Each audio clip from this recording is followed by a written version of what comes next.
دې خاورې بچیان د دغه فکر او د دغه سیاست پر بنیاد باندې تباه او برباد شول. نن پر دې غور کول غواړي. نن په کراچي کې ستا چوکۍ خلک نه لټوي، ستا و چوکۍ ته خلک ولاړ دي، ستا امپرس مارکېټ ونړېدی، ستا د سر د سایې ځای خلک نه لټوي.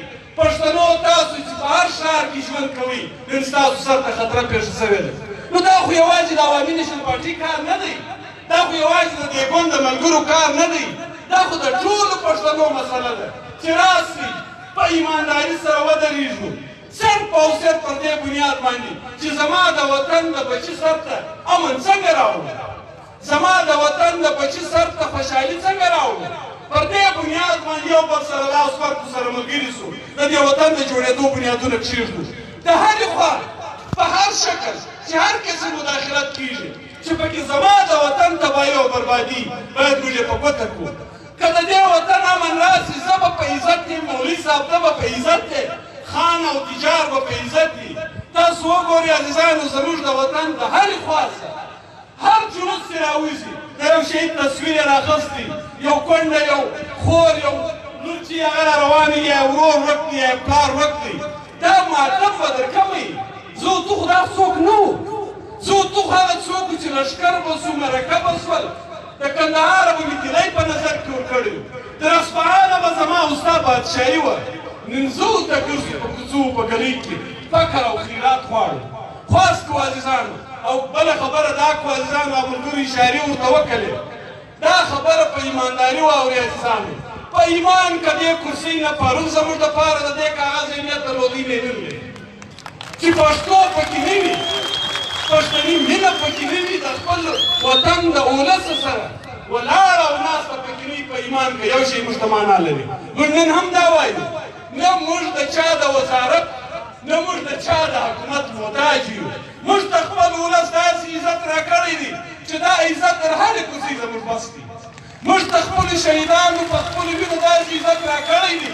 تاسو باور وکړئ، اصغر ته خلک تاسو ته د ایم پي ای په حیثیت عزت نه ورکوي، د پارټۍ د پارلمان د یو پارلماني لیډر په حیثیت عزت نه ورکوي چې په هر محفل به ورګډ شوي وایي دا د شهید لالا زوی دی، د لالا وینو ته عزت ورکوي، وایي دا د شهید عسکرخان ورور دی، د عسکرخان وینو ته خلک عزت ورکوي. تاسو باور وساتئ. د نن په سټیج درته وایم د دې حکومت په 5 یا 4 میاشتې شوي، که زموږ پر تندي د وطن خیانت تاسو محسوسه کړئ، زموږ مرګ تاسو داسې روا دی لکه سړی چې یو عام خصمان وژني. دا په ایمان درته وایم، دا ډېر په پښتونوالي درته وایم. پښتو به د لاسه په هېڅ شي نه ورکړو. خلکو اشارې ورته وکړلې، موږ هم وایو داسې برسي چې دا حکومتونه به ول نه د مولوي صاحب په حکومت کې اسلام په یاد وي، نه د محترم د دوی په خپل حکومتونو کې شهیدان په یاد وي. موږ به د شهیدانو سره ولاړ یو، که په یوه راځو، که په 10 راځو، که په زرهاو د عدلون په شکل ناست یو. د خپلو شهیدانو سره به په هر قسم مشکلاتو کې زموږ د عقیدت درېدل خپل په ځای هر وخت وي.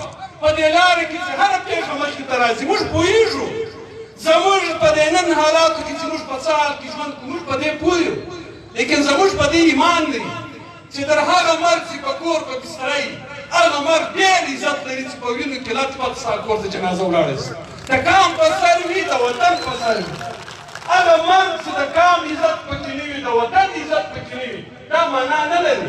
نن هم په دې لاره کې موږ ولاړ یو عزیزانو، د دې خاورې، د دې وطن د امن، د خپلوۍ، د یو ښه ژوندون په خاطر هر څه کوو. او خاص کر د چمن خلکو ته دا وایو، عزیزانو ستاسو سره زموږ د عهد و پیمان دی. تاسو موږ ته چې کوم عزت د خپلې رایې په ذریعه راکړئ، هغه ته نقصان نه رسوو. د هر قسم زی او خیریه بالاتره دې ښار امن به زموږ، د دې سیمې امن به زموږ تر ټولو اول په فرضیاتو کې شامله وي.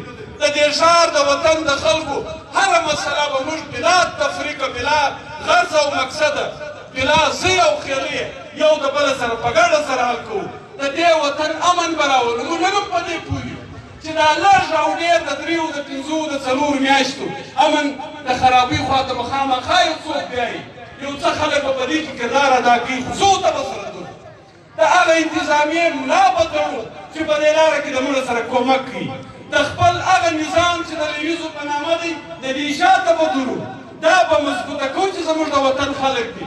د دې پر شا به درو، دې ته به هغه څومره د حکومتونو څخه چې زموږ د وطن د بچیانو امن به راشي دوی ته هم دا خواست کوو دا وطن چې ستاسو سره مینه لري ستاسو په سر هر څه کوي تاسو هم د دې وطن د امن لپاره باید خپل کردار ادا کړئ یقینا عزیزانو وخت ډېر تېر زموږ به جلسه وختي شروع کوله چې څه مشکل تاسو په خبر یاست لیکن خو دومره درته وایو چې په دې دومره مشکلاتو کې ستاسو دا په زرهاو انسانان راوتل د نن په دې جلسهګاه کې د مړه سره ګډون کول یقینا د ما سره الفاظ نشته چې ستاسو په ودانۍ کې ووایم خو دومره به درته ووایم چې په ایمان چې زما هر څه تاسو موږ ته هر څه راکړي دومره به نوس په خوشحاله کمې زه چې تاسو موږ ته نوم راکړي د خدای به مو دا خواست کړو چې دا دې وطن د دې وطن خلکو چې په کم عزت په کم درانښت موږ ته کتلي دي خدای پاک تاسو ټول ته په داسې عزت وګوري پښتو به د لاسه نه ورکړو پښتنوالي به د لاسه نه ورکړو په دې لاره کې که غم وو که جنګ سره ملګري به یو